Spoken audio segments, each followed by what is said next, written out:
Folks, welcome to an all new So Bad It's Good. This is your pal Ryan. This is your Monday episode. We're doing a pop culture roundup that we do every Monday, and I'm going to start it off strong by telling you what to watch this week because there is an overwhelming amount of television and movies. Look at me. I've aged 5 years in the last TV season. It is that bad. How was your weekend, you guys? Did you hang in there? Was it fun? Was it a blast? Was it everything that you wanted it to be? Even if it wasn't, don't worry. We got an all new week ahead of us, and then I hear there's a weekend coming up right after this week. So I hope you're well. We put out a lot of stuff. I did my summer house recap, which was a lot of fun. And then I did the Southern Charm reunion recap, and I had Rod, who's on the cast of Southern Charm. He came by in person, and we did an interview. So thank you to all the kind words. It was really great to talk to him. He's a really funny, nice dude, and I thought that was a really fun interview. So go check that out if you haven't. If you like the show, consider leaving it 5 stars on Apple Pods and Spotify. I'm almost finished with my Patreon episode, so that should be out tonight or tomorrow. I'll be on Jeff Lewis Live in the morning at the 10 a.m. Pacific Standard Time. I'll be on there with LaKendra Tooks and Jeff and Shane and the whole gang. I talked about this on one of the shows. I keep getting DMs asking if I quit Jeff Lewis's show. Michael Beck he was joking in the second hour of the show and said I quit, but that was ridiculous because they could see me right in the green room. No, that was a complete joke. Michael Beck was teasing.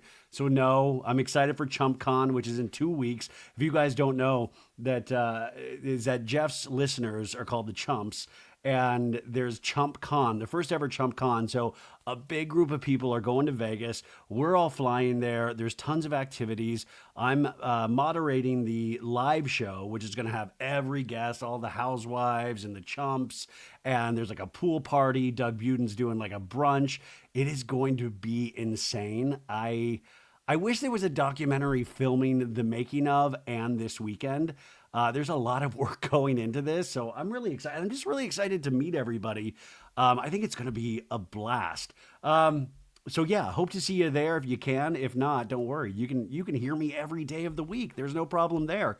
A couple of things I wanted to mention before we get into the what to watch this week. I just read that the Sundance Film Festival, which has been in Park City for the last 40 years, is now moving, and their new home is going to be Boulder, Colorado, starting in 2027.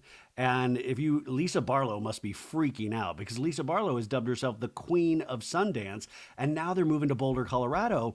And Sundance Film Festival was started by Robert Redford way back in the day. He really loved that area. He loved film, independent film, and encouraging young filmmakers to find their voice. And there have been so many people that have passed through the Sundance Film Festival or the Sundance Institute. I got to go to Sundance one year, and it was such a really special experience. And I hope to go there again one day again. But yeah, they're moving, and I thought that was interesting. So it was for a bunch of reasons. They said the festival had expanded and Park City lacked the necessary infrastructure. They needed more movie theaters, more housing. There was a lot of economic considerations, but I found this interesting.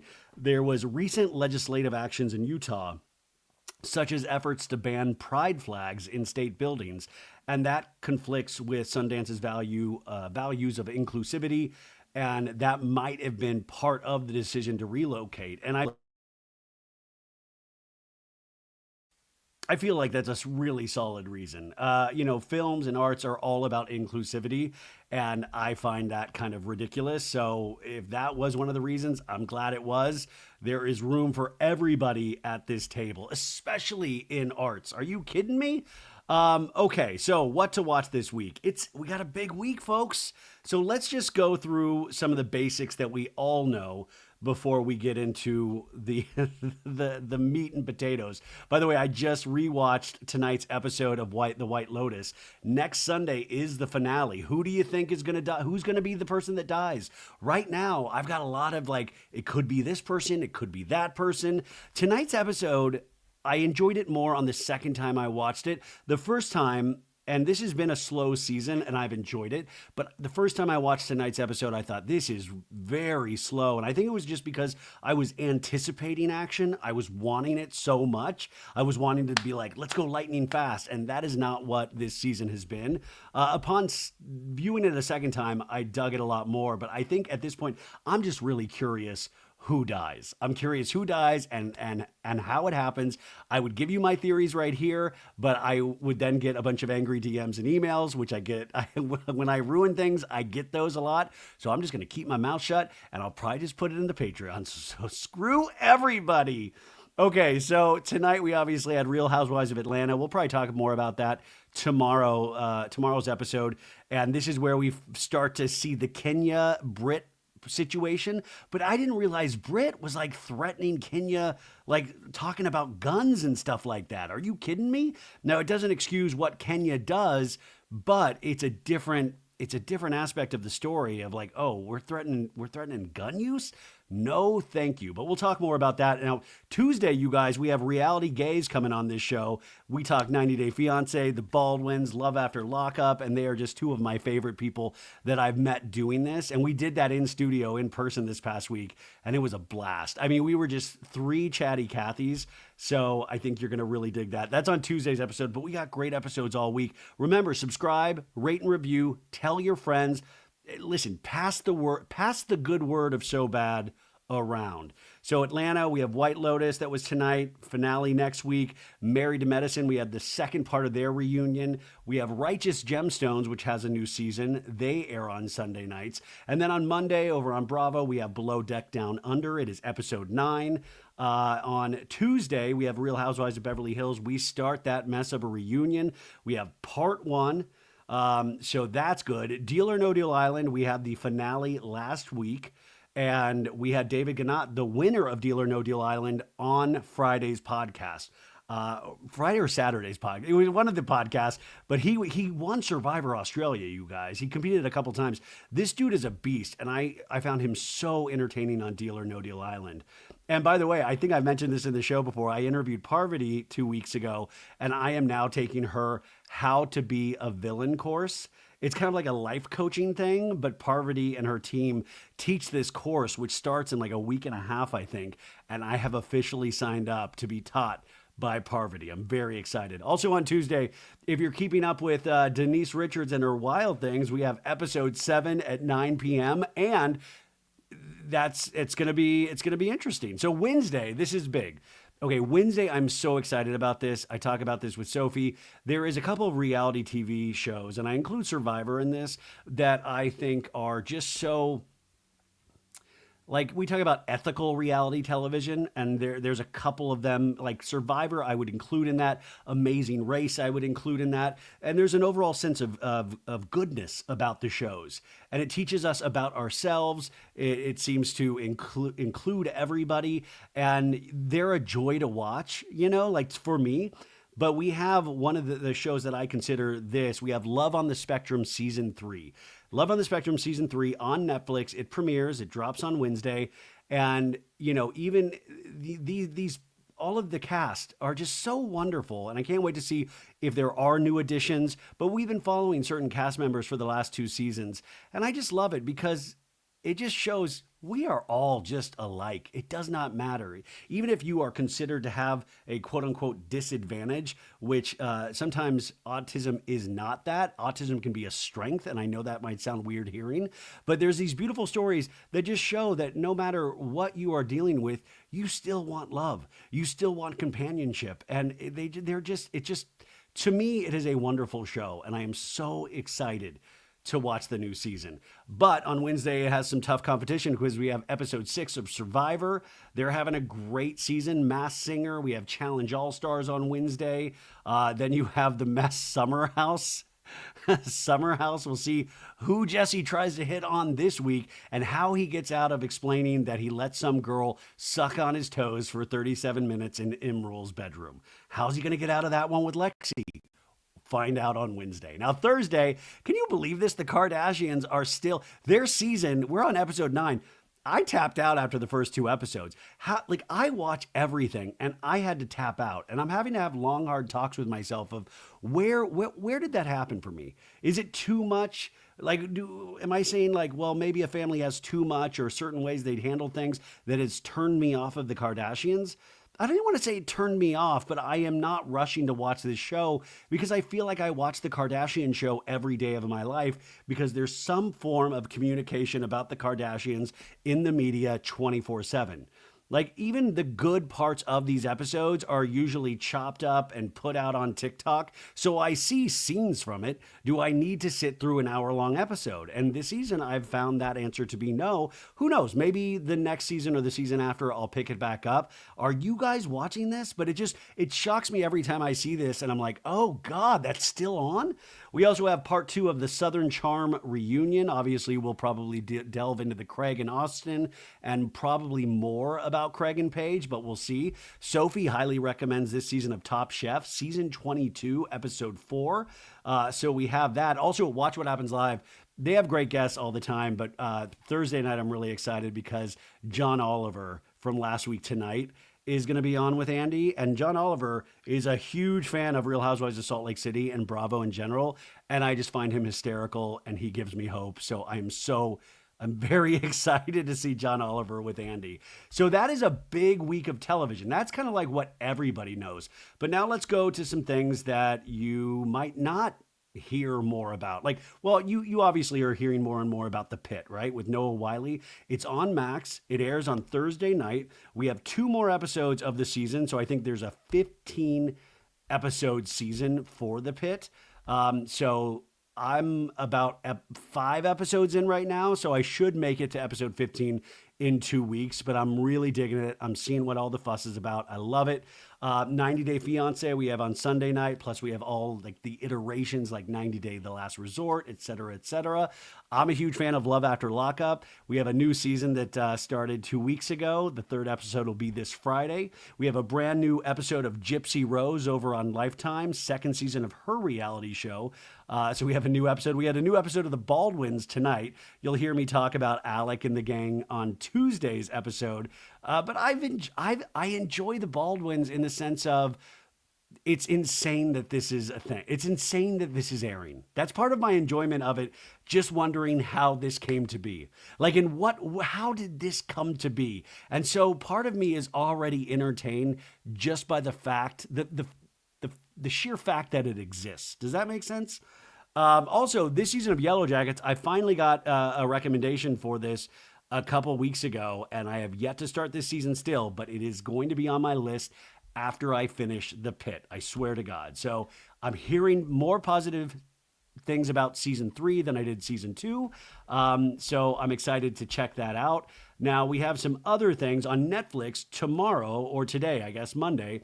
We have Gone Girls, The Long Island Serial Killer. This is on Netflix. It's 3 episodes. This is a docuseries that examines the hunt for the Long Island serial killer through the perspective of his victims, their loved ones, and the police. This is a no-brainer for me. I've been really into true crime lately. I've always been into true crime, but I think there are periods where you're like, I don't know, that you're more into these types of long, drawn-out storytelling. By the way, a lot of you guys are still messaging me saying you're finally watching or have watched the Karen Reed, the Karen Reed trial, the 5-part docu-series that you can stream on Max right now. We had the director 2 weeks ago. So if you have finished that, go back and listen to that episode I did with the director. Because I think it was a really good interview, and I think it was a very fair telling of the events thus far as we lead into the second trial for Karen Reed. But the Gone Girls thing, that looks like it is going to be totally up my alley. And then let's see here. We got Liza Minnelli. We have Liza, a truly terrific, absolutely true story. We have a PBS documentary, their American Masters series. American Masters, they've done such good work over the last couple of decades, and they always take like an icon or somebody that has really left a mark on the culture. And I guess Liza Minnelli. So I never thought I would be recommending a Liza Minnelli documentary, yet here we are. What else do we have here? On Thursday, We have on Prime Video The Bondsman. This is an 8 episode binge that'll come out all at once.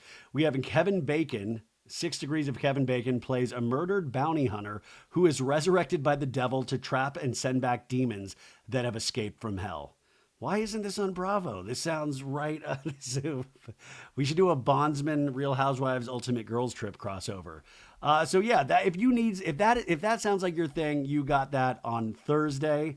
Um, and then on Netflix, also on Thursday, we have a show called Pulse. This is 10 episodes all released at once.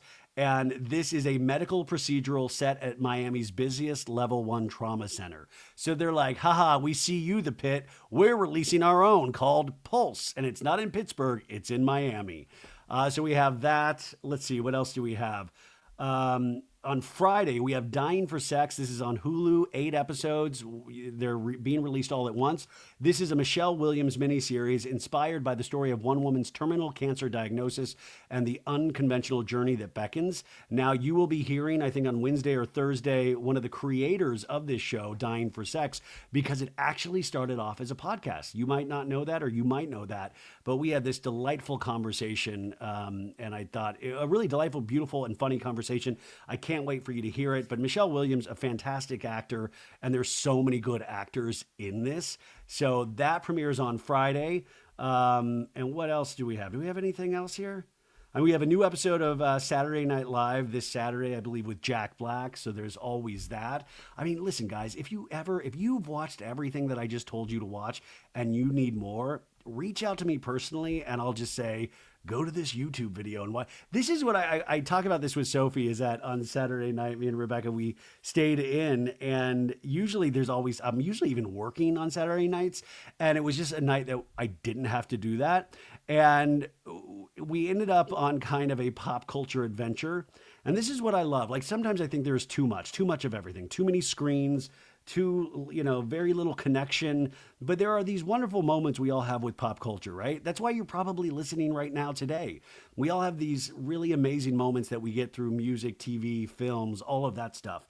And when you have like this language of that and you have decades of things to pull from, the internet is your friend.